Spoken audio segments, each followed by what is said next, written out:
보호의 그 원자 모형의 큰 가정이 뭐라고 그랬죠? 하나는 가운동량이 MVR이 가운동량이죠. 운동량 곱하기 반지름 가운동량. NH 바다. H는 플랑크 상수를 2파이로 나눈 값이라고 그랬죠. 그리고 여기서 N은 1부터죠. N은 1부터. 지난번에 0이라고 썼었나? 어쨌든 간에 1부터는 왜 1이냐면은 N이 0이 되면은 이 R 값이 0이 돼야 되겠죠.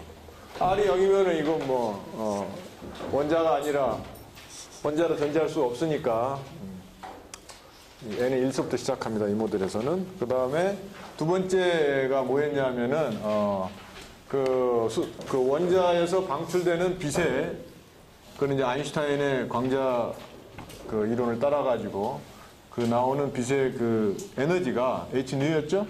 ν 진동수. 이게 I-EF다. 뭐 이렇게 가정을 했었죠. 그래가지고 지난 시간에 이제 나온 결론이 뭐였냐 하면은 여기서 결과로서 나온 게 에너지 레벨이 마이너스 n자승분의 1에 내가 R이라고 썼는데 R은 통상 리드버그 컨스탄트인데 리드버그 컨스탄트는 실제로 리드버그 컨스탄트는 내가 지난 시간에 R이라고 쓴 거를 좀 고쳐서 쓰겠어요. 왜냐하면은 정확하게는 리드버그 컨스탄트가 지난번에 이게 뭐였냐 하면은 뭐였더라?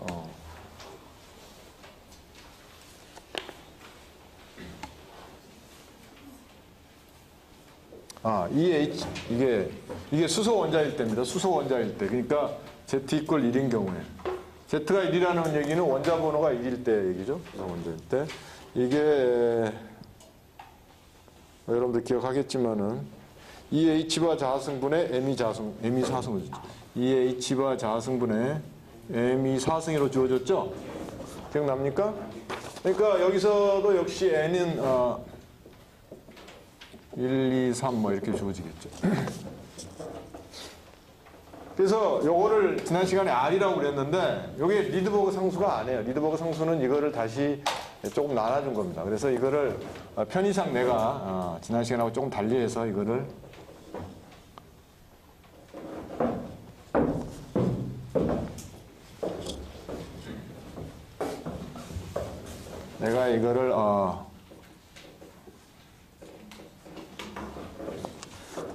그릭 레터, 캐피탈 레터 크시 쓰겠어요. 그러면은 이게 근데 요 값이 말이죠. 요거를 이렇게 하면은 요 값이 13.6 일렉트론 볼트의 에너지에 해당한다. 그런 얘기를 했었죠. 그러니까 수소의 바닥 상태는 가장 낮은 에너지 상태가 바닥 상태죠. 이게 그러니까 마이너스 13.6 일렉트론 볼트. 이게 바닥 상태죠. 그러니까 바닥 상태. 바닥 상태는 뭐라고 그럽니까?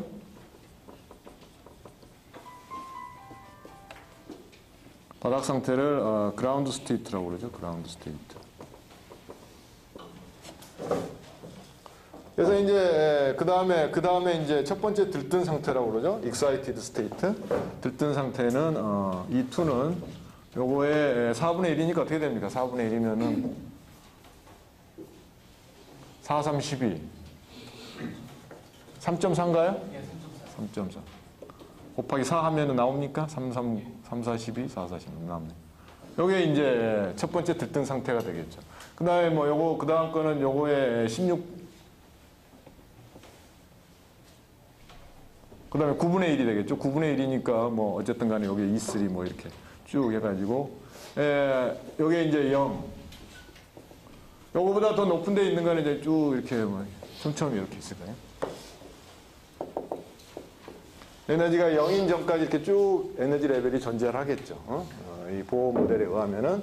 그래서 어쨌든 간에 우리가 요 값, EH바 자승분의 ME 사승을 우리가 요 값이 13.6 일렉트론 볼트고, 그 에너지 준위는 그거에 마이너스 n자승분의 1로 주어진다. 이렇게 됩니다. 이게 지난 시간까지 어딘 글가였죠? 근데 이제 요거를 하면은, 그러니까 예를 들자면은, EI에서 EF로 떨어진다는 얘기는, 그러니까 내가 요걸 이 I가 이 F보다 높아야지 이게 높은 데서 낮은 데로 떨어질 거 아니에요. 그죠? 그러니까 이게 이렇게 떨어지면은 이때 나오는 빛의 에너지가 이제 hnu다 이런 얘기를 했으니까 이 hnu를 이걸로 쓰면 hnu는 어떻게 주어지겠습니까? hnu는 여기다 집어넣으면은 말이죠. hnu는 어떻게 집어넣으면은 n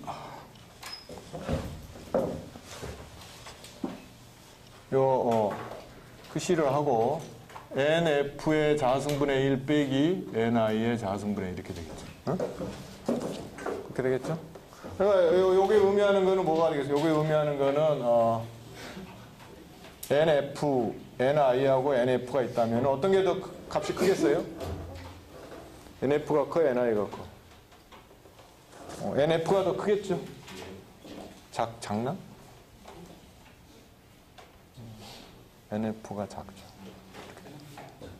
작게 되겠죠? 왜냐하면 이게 분모에 있으니까.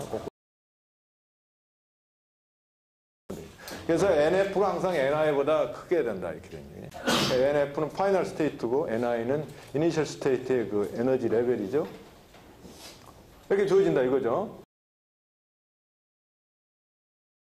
자, 그러면은 우리가 뉴 람다가 빛의 속도 C니까 이걸 다시 쓰면은 말이에요. 이걸 다시 쓰면은 람다분의 1은 CH분의 그 C의 NF의 자성분의 1 빼기 NI의 자성분의 1 이렇게 되죠.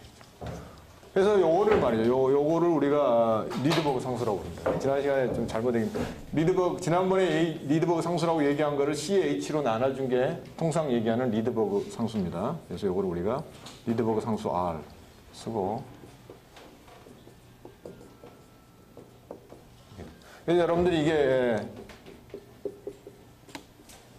통상 보는 그 분광선의 포뮬라다. 그래서 여기서 이 파이널 NF가 1일 때를 우리가 리만 시리즈라고 그랬나? 리만 시리즈. 그 다음에 NF가 2일 때를 뭐라고 그랬죠? 발머.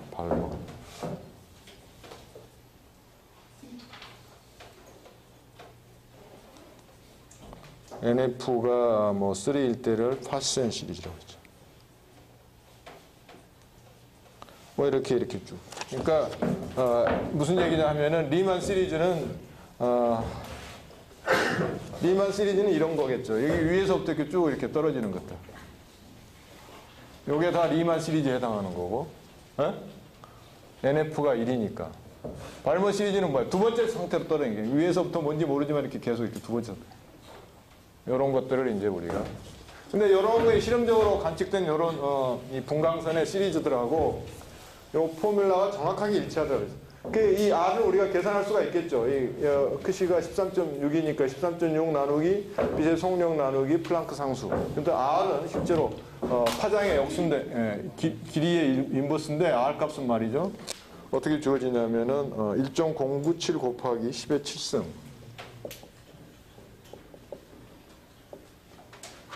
미터의 인버스. 왜냐하면 이거 파장분의 1이니까 이거는 길이의 디멘션이 길이의 마이너스 1승이 되겠죠. 예? 그리고 이제 여기서 n이 1일 때 우리가 반지름을 구할 수가 있죠. 그죠? 지난 시간에 R이 어떻게 주어졌죠? 반지름 반지름 R이 어떻게 주어졌냐면 지난 시간에 말이죠. 여러분들이 지난 시간 노트를 보면은 Z가 1인 경우에 M2 자화승분의 N자승 H바 자화승 이렇게 주어졌어요. R이. 그러니까 이게 이 반지름이 에너지 레벨의 함수로서 그러니까 N이 1이면은 반지름이 가장 작고 N이 2면은 좀 커지고 계속 이렇게 커진다 이런 얘기죠. 그래서 이게 가장 작은 반지름. 그러니까 바닥 상태의 반지름을 우리가 보호 반경이라고 부릅니다. 보호 반경. R0. 이게 M이 자성분의 H바 자성. 응? 보호 반경이라고 그런다. 이거를 R0라고 안 하고 A0라고 합니다. 쏘리, A0. A0. 그러니까 A0는 이게 R의 1에 해당할 때죠. R1에 해당할 때. A0라고 부르는데 이 값이 얼마냐 하면은 이게 5.3 곱하기 10의 마이너스 11승미터다. 그러니까 10의 마이너스 10승미터가 1옹스트롬이니까 이건 0.5옹스트롬 좀 해당하죠. 어? 반경이 0.5니까 직경은 얼마야? 1옹스트롬이죠. 그래서 정확하게 우리가 알고 있는 수소 원자의 직경이 그죠?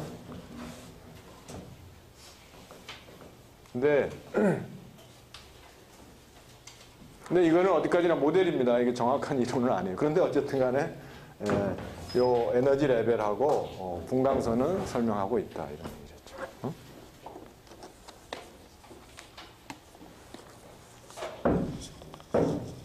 그래서 이제 이 원자의 안정성하고 이걸 리드버그 상수라고 해요. 리드버그 상수.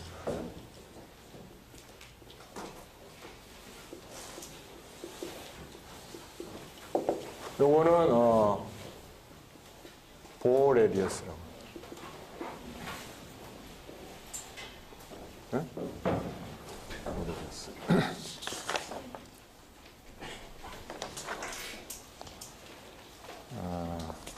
그래서 이제 지금 우리가 지금까지 한 게 뭐가 있습니까? 블랙바디 레디에이션이 있었고, 그 다음에 포토 일렉트릭 이펙트가 있었죠. 포토 일렉트릭 이펙트가 있었고, 그 다음에 지금 한 게 이제 원자의 안정성이죠. 아토믹 스타빌리티, 뭐 그런 게 있었는데, 여기서 지난번 우리가 할 때 말이죠. 이게 포토 일렉트릭 이펙트에서 할 때, 이게 여기서 우리가 얘기를 했던 게 뭐냐면은 아인슈타인이 얘기를 했던 게 빛의 입자성이죠.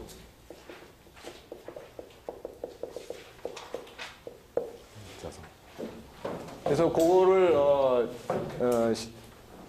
빛의 입자라는 거를 실험적으로 이렇게 보였던 사람이 컴퓨턴이라고 그러죠. 컴퓨턴.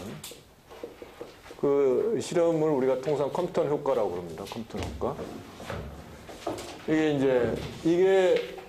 이게 지난 시간에 1923년이라고 이게 내가 찾아보니 1922년이 그리고 아인슈타인이 노벨상 받은 해도 1922년입니다. 그러니까 아마 이게 실험적으로 된 다음에 노벨상을 받지 않았나 그렇게 생각이 되는데 그래서 아인슈타인이 노벨상 받은 해도 1922년이고 이 컴퓨턴 효과가 이렇게 보여진 해도 컴퓨턴이 보인 해도 1922년입니다.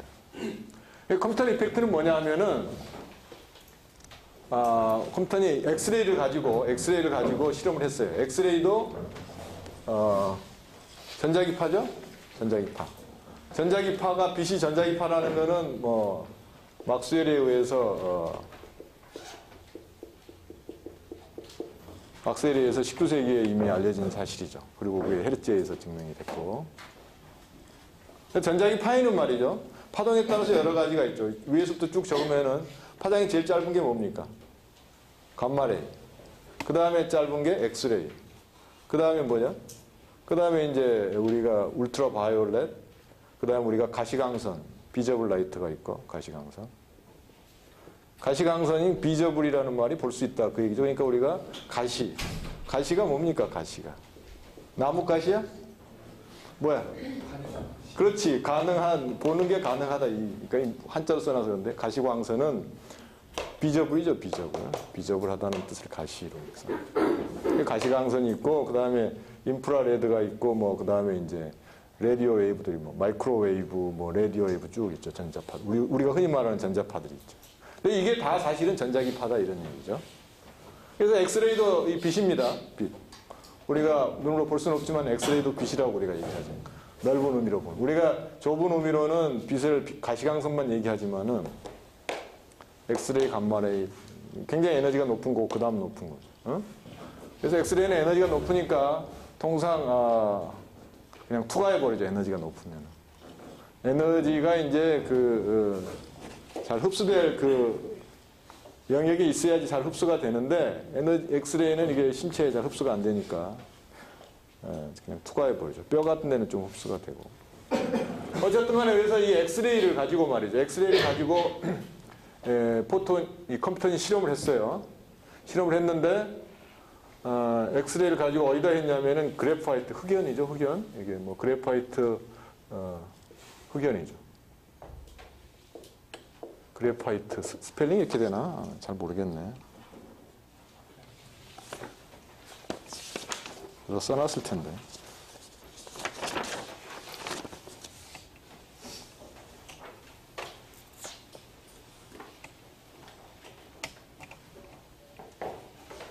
안 써놨네. 딴 데다 써놨고. 어쨌든 간에, 이게, 자주, 이건 여러분들 집에 가서 찾아보세요. 흑연입니다, 흑연. 이 흑연이, 그러니까 탄소죠, 탄소. 탄소인데, 여기다가 이제 엑스레이를 쪼아준 거예요. 쪼아줘가지고, 요거를 그러니까, 이 스캐터링 앵글, 그러니까 있으면 스캐터링 앵글을 좀 바꿔가지고 이제 쪼아준 겁니다. 계속 바꿔가지고 쪼아줬는데 여기서 이제 이게 하면 이렇게 반사돼서 나올 거 아니에요? 그러면 요 반사돼서 그러니까 요 나오는 앵글 여기 이제 스캐터링 앵글인데 이 사람이 발견한 게 뭐냐면은 이 스캐터링 앵글에 따라서 이 빛의 파장이 달라지더라 뭐 그런 얘기입니다. 여기 그러니까 뭐 처음에 들어갈 때 진동수가 뉴였다 그러면은 이게 뉴 프라임으로 바뀌더라 이런 얘기. 근데 이거는 고전 물리학적으로는 이렇게 생각은 안 합니다. 그냥 부딪혀가지고 같은 진동수로 나와야 되는 거예요. 그냥 휘어지기만 하지. 근데 이런 현상을 발견한 거예요. 그래서 이거를 어떻게 설명을 했느냐. 그래서 실제로는 말이죠. 이게 흑연에 보면은 이제 흑연이 원자번호가 탄소가 원자번호가 몇 번입니까? 6번입니까? 6번. 응? 6번 맞아요? 뭐 어쨌든 간에 그렇게 원자번호가 크진 않습니다. 그런데 그 외곽 전자들이 있는데 외곽 전자들은 이렇게 느슨하게 이제 느슨하게 결합이 돼 있고 요 안에 있는 이게 탄소 원자하고 가깝게 있는 것들은 아주 세게 결합이 돼 있죠.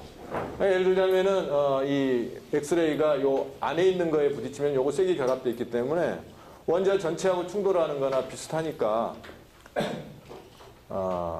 뭐 거의 에너지를 안 뺏기는데 요 밖에 있는 것들 이렇게 충돌하면은 요것도 움직이게 됩니다. 요것도 일렉트론도 움직이게 돼. 밖에 있는 자유전자처럼 움직이게 돼가지고 그런 것들에 의해서는 이제 람다가 되는. 그래서 실제로 이제 이 컴퓨터 내 그 데이터를 보면은 예를 들자면은 인텐시티가 뭐 두 개가 있겠죠. 이렇게 돼 있나 이렇게. 어쨌든 간에 하나는 그 원래 파장이고 그 다음에 하나는 바뀐 파장. 이걸 람다로 했으면 이게 람다 프라임으로 해야 되겠고.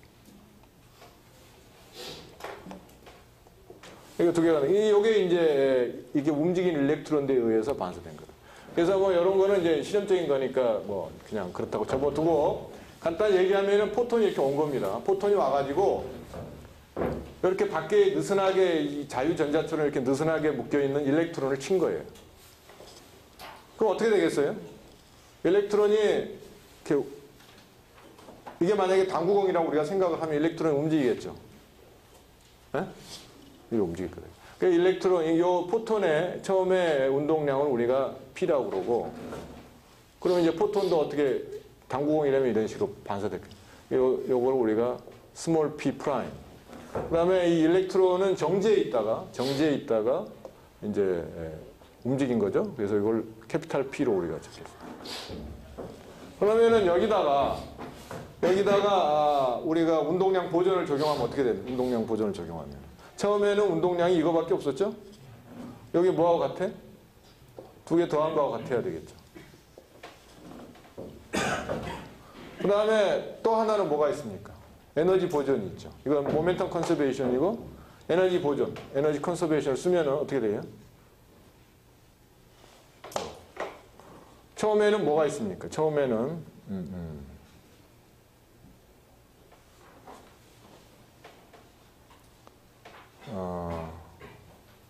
처음에는 이제 그러니까 P자승 요거 이제 렐라티비스티가 해야 되니까 P자승, C자승 더하기 요 P라는 게 포톤의 에너지니까 요게 U라고 그러면은 요게 Hnu겠죠. Hnu. 요거는 Hnu 프라임이라고 우리가 보면은 포톤의 에너지 Hnu 플러스 요게 M이 있겠죠. Hnu 플러스 뭐가 있습니까? MC 자성 이렇게. 이렇게 있겠죠? 그러니까 이거는 포톤의 에너지고 이거는 일렉트론의 레스트 매스고 레스트 매스가 갖는 에너지. 근데 나중에는 포톤의 에너지가 Hnu 프라임으로 바뀌었죠? 그 다음에 일렉트론의 에너지는 어떻게 됩니까? 여러분들 에너지 공식 알죠? M 자승 C 사승 더하기 어떻게 됩니까? P의 자승 C 자승. 네? 몰라? 원래 스페셜 렐라티비티에 의하면은 에너지의 자승은 어떻게 주어집니까? P의 자승, C 자승 여기 주어지잖아. 이거 모릅니까? 이거 여러분들이 아마 현대 물리학에서 다 배웠던 거. 어쨌든 그래서 이게 나중에 요 일렉트론이 충돌 후에 갖는 에너지가 되겠죠.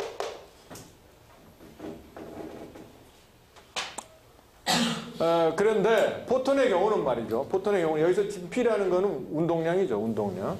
그래서 여기서 이 P로 여기서 P로 쓴 거는 뭐예요? P는 어떤 모멘텀의 절대값을 우리가 P로 표현한 겁니다. 요 P는 뭐가 되겠죠? 요 P는 캐피탈 P의 절대값이죠. 요 P의 절대값. 요걸 얘기하는. 근데 요 스몰 P는 스몰 P는 요거 P 프라임은 마찬가지로 요거겠죠. 그러니까 여러분들이 요거는 뭐 기본적으로 알아두는데 포톤의 경우는 말이죠. 포톤의 경우는 이 공식에 의하면은 포톤의 경우는 어떻게 돼요? Hnu가 뭐가 되겠어? M이 0이니까 PC죠. 포톤의 경우는.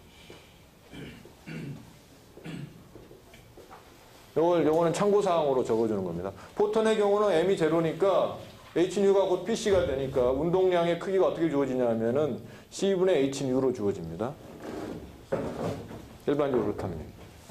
자, 그래서 어쨌든 간에 이게 이제 운동량 보존하고 통상의 에너지 보존을 쓴 거죠. 그러니까 당구공처럼 두 개의 당구공, 포톤이라는 당구공하고 일렉트론이라는 당구공이 충돌한 걸로 생각하면 우리가 이런 식으로 운동량 보존과 에너지 보존을 쓸 수 있다. 그런 얘기죠. 이제 이걸 가지고 이제 요리를 잘 해서 우리가 뉴하고 뉴 프라임 사이의 관계를 알아내면 되겠다. 이런 얘기죠. 그래서 그거를 이제 컴퓨터니 그런 식으로 해가지고 이거를 이제 이런 식으로 해가지고 컴퓨터니 이 파장, 원래 파장 람다하고 이거는 람다에 해당하겠죠. 이거는 람다에 해당하고 요거에 해당하는 거는 이제 우리가 람다 프라임이라고 보면은 람다하고 람다 프라임 사이의 관계를 찾아냈다 이런 얘기. 그래서 요때 요 각도가 바로 세타가 되겠죠. 세타. 스캐터링 앵글 세타가 되겠다. 산란 각도 세타가 되겠다 이런 얘기죠. 이제 그러면 이제 이걸 요리를 좀 해야죠. 어떻게 해야 돼? 이걸 잘 요리를 해야 되는데 여기서 알아내려면은 먼저 여기서 말이죠. 요거는 우리가 이렇게 쓸 수가 있죠. 캐피탈 P는 스몰 p 빼기 스몰 p 프라임 이렇게 쓸 수가 있죠. 그러면 P 자승은 어떻게 되겠어요? 여기서 P 자승. 여기서 P 자승 다 있으면은 P 자승은 요 캐피탈 요거니까 요거는 P 프라임의 자승이 되고 어떻게 돼요? 요거는 P 자승 플러스 P 프라임의 자승 마이너스 2배의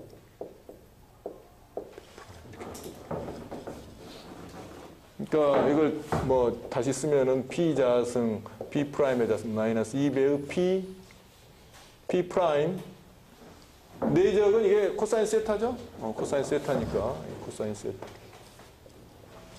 이렇게 쓸 수가 있다.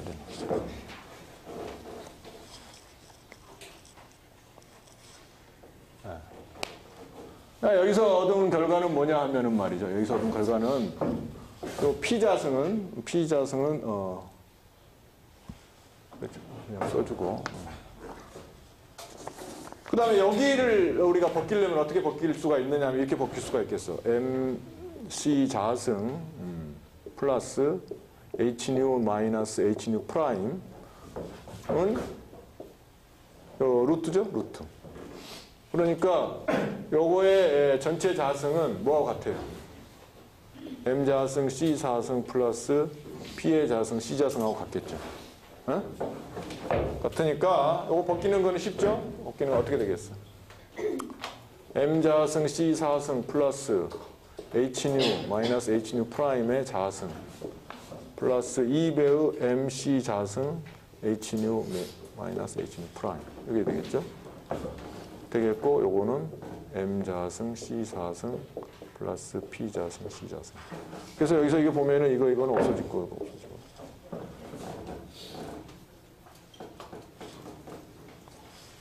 근데 여기서 말이죠. P하고 P 프라임 대신에 요 관계를 우리가 쓰면 어떻게 쓸 수가 있느냐 하면은 어떻게 쓸 수가 있어요. P는 C분의 Hν의 자승, P 프라임은 C분의 Hν 프라임의 자승 빼기 2배의 P하고 P 프라임 곱한 거니까 뭡니까?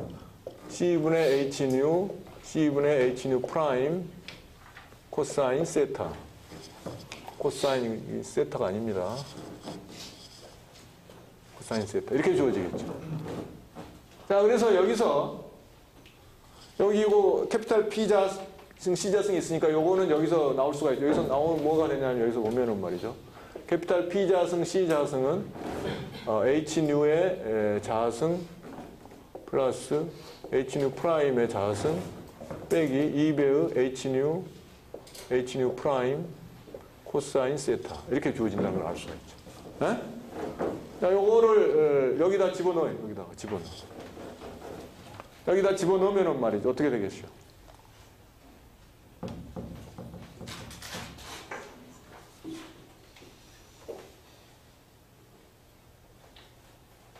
요 값은 말이죠. 요 값은 어떻게 됩니까? Hν 의 자승 플러스 Hν 프라임의 자승 마이너스 2배의 Hν 프라임. 그러니까 그렇게 되니까 요거를 2배의 Hν 그렇죠. 그리고 플러스 2배의 MC 자승 Hν 프라임은 P 자승 C 자승.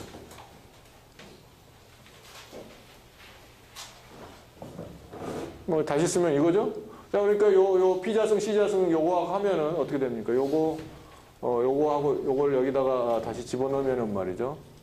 요거 없어지죠?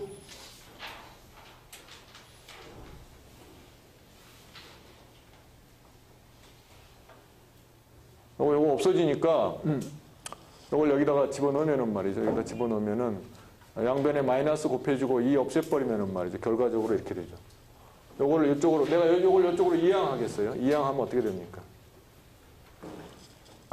이항하고 하면은 2배의 MC 자승 Hν 프라임은 그럼 그대로 놔두고 요걸 이항하면은 2배의 Hν 프라임 1 마이너스 코사인 세타 이렇게 쓸 수가 있죠. 그렇게 되죠? 그러면 이제는 이제 뭐 쉬운 거지. 이 없어지고 귀찮으니까. 자, 그러면 내가 이거를 H자승도 없어지고 나눠주면은 이건 뭐가 되냐면은 뮤 마이너스 뮤 프라임은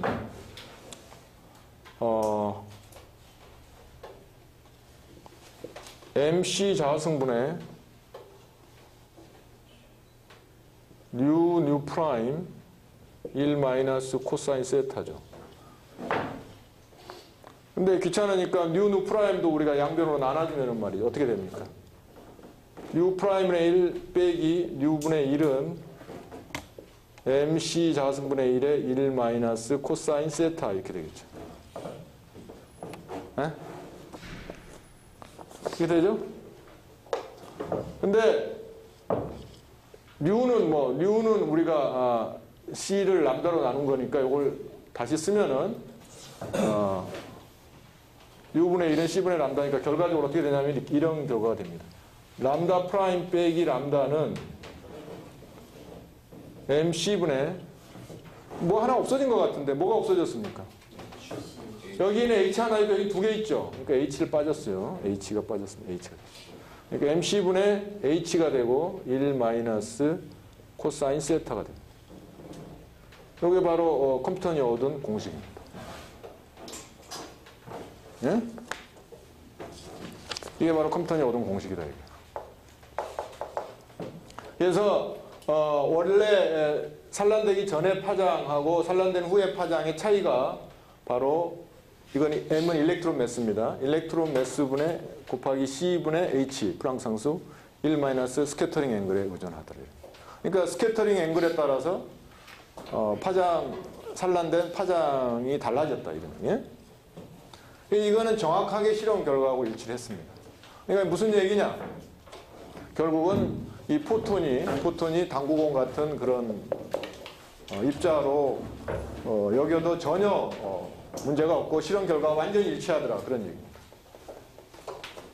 그걸 컴퓨터니 1922년에 실험적으로 확인을 했죠. 그래서 이 MC분의 H를 우리가 컴퓨터 웨이브랭스라고 합니다. 여기서 MC분의 H를 우리가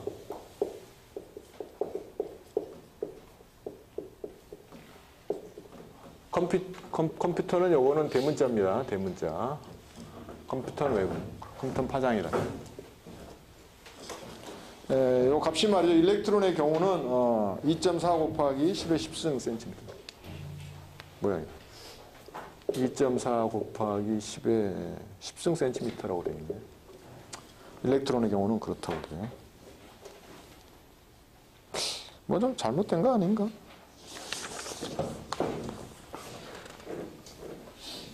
요건 좀 의문사항인데, 요건 여러분들이 가서 일렉트론의 컴퓨터 웨이브랭스 한번 확인해 보세요. 이렇게 크지 않을 텐데 내가 뭐 잘못 적어놓은 것 같은데. 어쨌든 요 컴퓨터 웨이브랭스라는 개념은 다른 데서도 자주 나옵니다. 다른 입자의 경우. 그러니까 여러분들이 요 질량 곱하기 H를 플랑크 상수를 요건 나는 걸 우리가 컴퓨터 웨이브랭스로 통상 부른다. 입자들의 경우에. 그러니까 그걸 기억하기 바랍니다. 우리가 어떻게 생각할 수가 있느냐 하면은 지난 시간에 얘기한 영의 이중슬릿 실험에 의해서 빛은 파동이라는 것을 여실히 우리가 알고 있죠. 빛은 파동인데 포토일렉트릭 이펙트나 이 컴퓨터 이펙트에 의해 가지고 빛은 또 입자라는 것도 또 여전히 사실이다 이런 얘기. 그러면은 우리가 생각할 때 파동과 입자는 두 개의 상반된 개념인데 도대체 어떻게 상반된 게 동시에 성립될 수가 있느냐 이런 이제 의문이 있을 텐데 어쨌든 간에 양자역학은 그 두 가지 상반된 개념을 조화하는 이런 체계가 바로 양자역학 체계입니다. 양자역학 체계다. 그래서 이 빛의 파동성과 입자성 굉장히 중요하죠. 그래서 이제 요 빛의 경우에는 질량 아까 어디 적었는데 어디 적었어? 빛의 경우에는 질량이 0입니다. 질량이 0. 그러니까 뭐 특수하다 이렇게 얘기할 수도 있겠죠. 질량이 0인 거는 특수항도성 이론에 하면 항상 빛의 속도로 달려야 됩니다. 이게 질량이 0인 입자는 서 있을 수가 없어요. 정지할 수가 없다. 이게.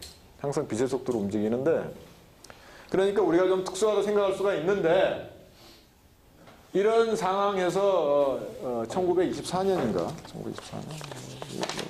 이렇게 연도는 중요하지 않은데 어쨌든 간에 이 아인슈타인이 노벨상 받고 컴퓨터 효과도 확인된 다음의 얘기입니다. 그 다음에 루이 드브로이죠. 프린스 루이 드브로이라고 얘기를 하죠. 이 사람이 프랑스의 왕족이라고 그러는데 드브로이가 물질파 가설을 발표를 했어요. 물질파 가설. 루이 드브로이.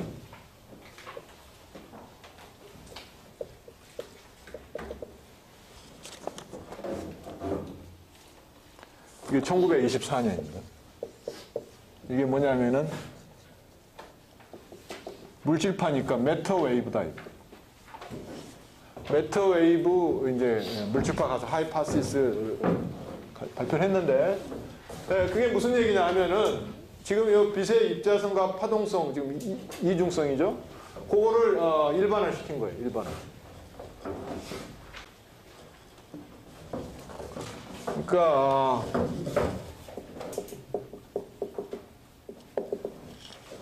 물질파 가설이라고 그러죠? 물질파 가설.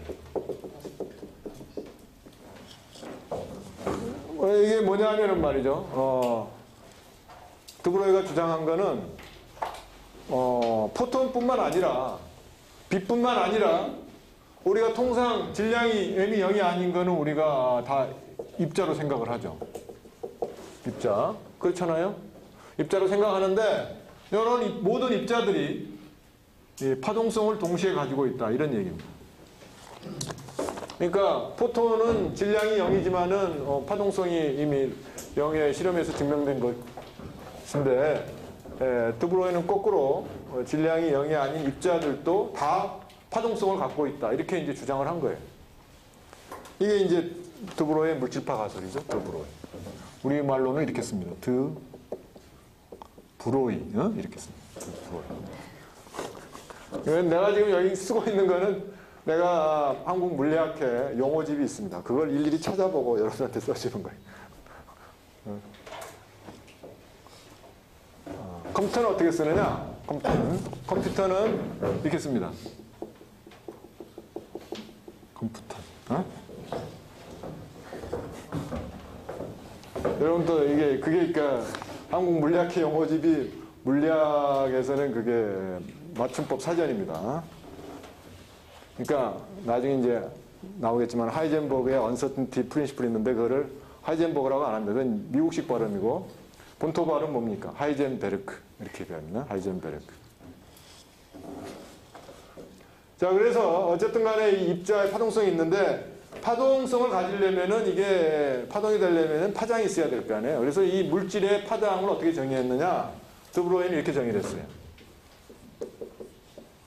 이게 보면 H가 엄청 많이 나오죠. H가 뭐죠? 플랑크 상수. 플랑크 상수입니다. 플랑크 상수는 굉장히 중요한 기본 상수입니다. 플랑크 상수 나누기 그 입자의 운동량으로 나누죠. P. 이게 바로 그 입자의 파장이다. 이렇게 얘기해요. 이게 드브로이 웨이브랭스라고 그러죠. 드브로이 웨이브랭스. 이게 바로 드브로이 웨이브랭스입니다. 드브로이 웨이브랭스. 안 쓰였지만은. 자.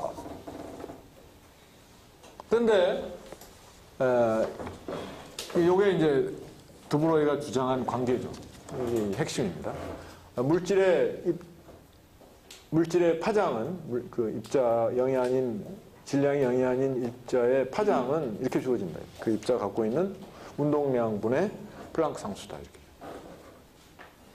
참고로 이렇게 놓으면은 말이죠. 이렇게 놓으면은 여러분들이 람다는 뭐였죠? 람다는 기억합니까? 람다는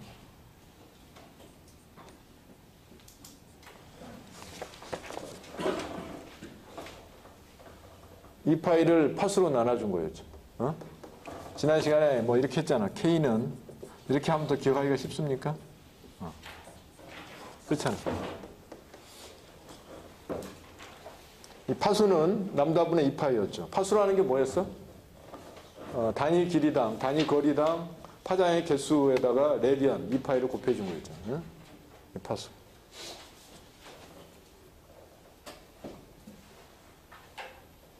자, 그러니까 여기다가 이걸 집어넣으면 말이죠. 이 관계를 어떻게든 참고로 보면은 말이죠. 이거는 람다는 P분의 H니까 여기서 보면은 말이죠. 여기서 보면은 P는 다시 보면은 H 나누기 2파이 곱하기 K 이렇게 주어지죠. 그러니까 H 나누기 2파이가 우리가 H바라고 표현하죠. 그러니까 H바 K. 나중에 이거 엄청 많이 씁니다. 운동량은 H바 K다. H바 K다 엄청 많이 쓰는 관계인데 이 드브로이 요 웨이브랭스의 정의에서 바로 나온다. 써줄까?